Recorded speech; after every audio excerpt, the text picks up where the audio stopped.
things. I'm here on HAPS, broadcasting platform that allows me to multicast, as the term is, to a whole bunch of other social media things, Facebook and Twitter and YouTube and such like. But the best way to interact with these broadcasts is to follow the link, sign up at HAPS, and that way you get to see the comments and discussion and so on. The film today is a little nature reserve in northwest London run by the Selborne Society. I'm involved in running that, and one of the things I do here, talk about today, is surveying for moths. And this broadcast is just one of a series of broadcasts I do. I'm doing through June as part of 30 Days Wild, a little project by the Wildlife Trust encouraging people every day in June to go out and do something to engage with the natural world around them. And what I'm doing this morning is I'm just having a look at some of the moth traps we've used. I've had these running overnight. What a moth trap is. So this here you can see is one of my moth traps. Very bright light on a box. And what that does is that attracts the moths. They fly in, they go into the box, and then we can see what they are this morning. So we're going to have a quick look through there, see what there is to see. Just take a moment and I turn the light off.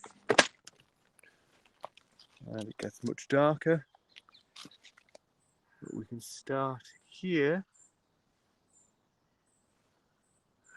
with our Chips Padana, or the large fruit tree tortrix. I will write that down. It's important to make notes when you're doing this, so that the data you collect can be shared with the relevant national recording scheme. And then there was Alina Loiflingiana on the side there. You can possibly see it on the side there.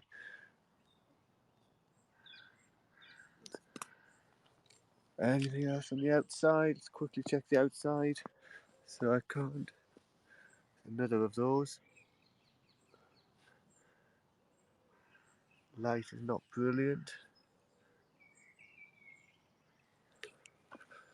But another Alina Loiflingiana.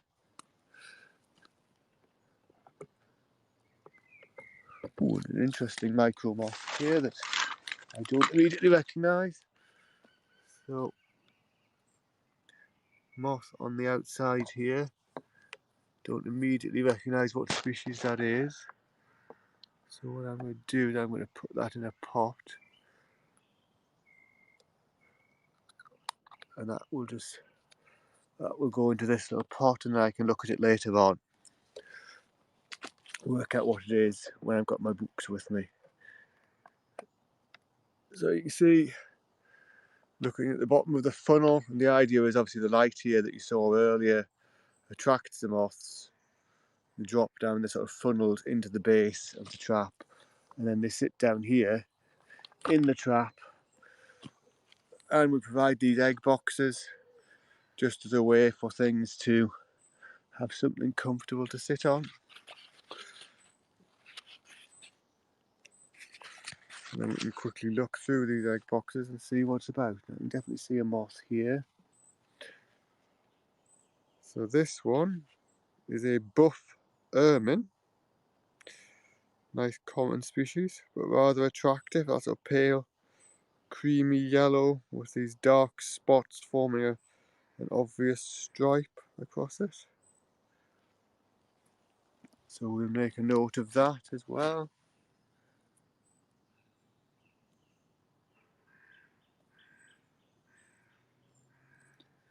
So the buff ermine moth.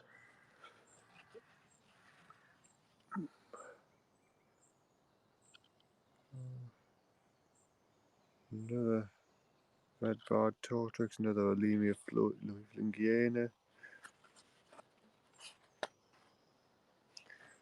Not vast amounts again.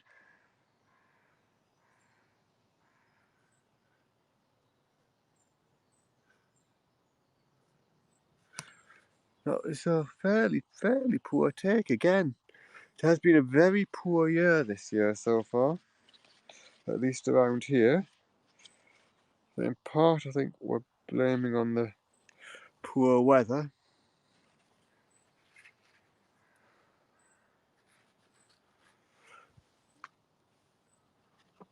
The very limited numbers of species that we've seen, we think is well, we've been saying is probably due to the fact we had a very cold start to the year, when these things would have been, in a lot of cases, either developing as caterpillars or pupa, as a green oak tortrix. This can be a very abundant moth, and indeed in plague years. In nature, what bright light is attracted? So why moths are attracted to light, David, thanks for asking, is not really a fully answered question. So one theory is that what's happening in nature is that they navigate by the moon, and they know they're flying in a straight line by keeping a constant angle to the moon, because the moon's way up there in the sky. They that works for navigating in the real world. But when I put a light out like this, if you try and keep a constant light to this light, which is much nearer to where you are, of course, that will essentially lead you to spiral into it. So one theory is that they're coming to light because they're being tricked into thinking they're flying in a straight line, in line with the moon, but in fact they're coming to light. So that's one theory on why they come to light. The other theory is that what it effectively does is it overstimulates the centre of their field of vision, the place where the bright light is. The centre of their field of vision gets overstimulated, and effectively the, let's call them neural circuits that they use to see, get switched off when they're overstimulated. So paradoxically, to the moth, the brightest bit actually seems dark because that bit of their optical system is just switched off. And what they're doing is they're diving into what they think is the darkest patch to hide.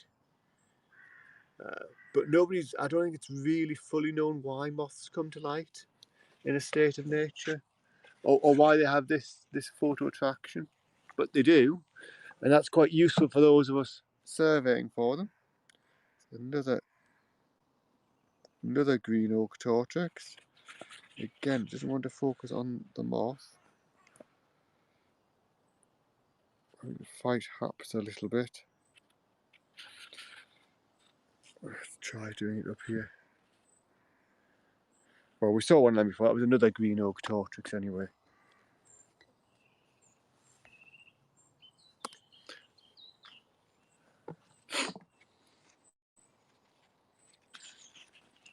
But this is being a very poor year. There's one inside here I'm going to have to fish out in a container, I think, to have a look at. Pretty sure I know what it is. You might be able to just see it on the inside there.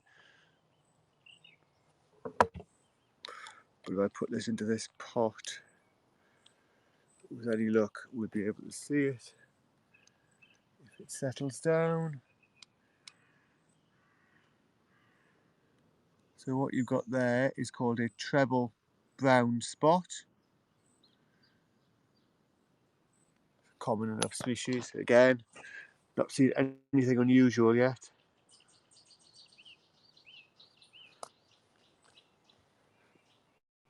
We'll have a look.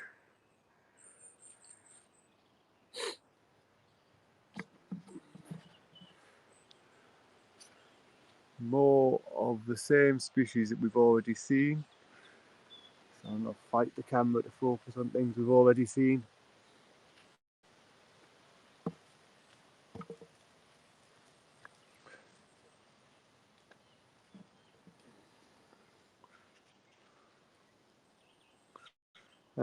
Here is an engrailed clay, or ingrailed clay. INGRAILED clay.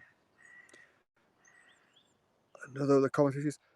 Reasonably variable, this species, in what the markings can look like, but there's kind of a theme to their patterns that once you've got your eye in, you recognise them. And it's these sort of two dark patches with a paler patch between them. But there's quite a variation with an engrailed clay.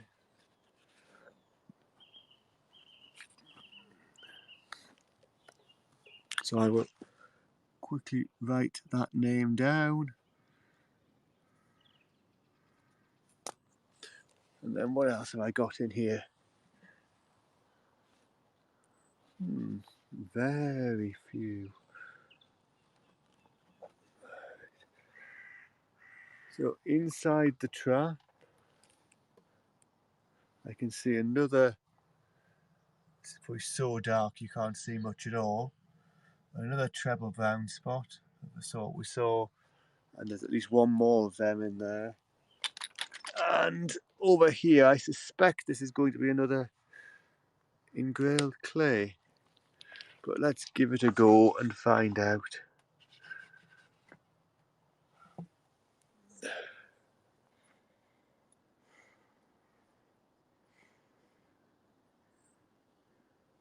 Yeah, so this is another engrailed clay.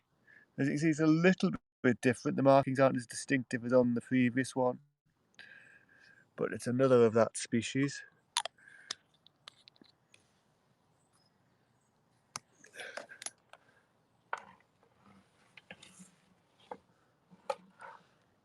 And surprisingly, for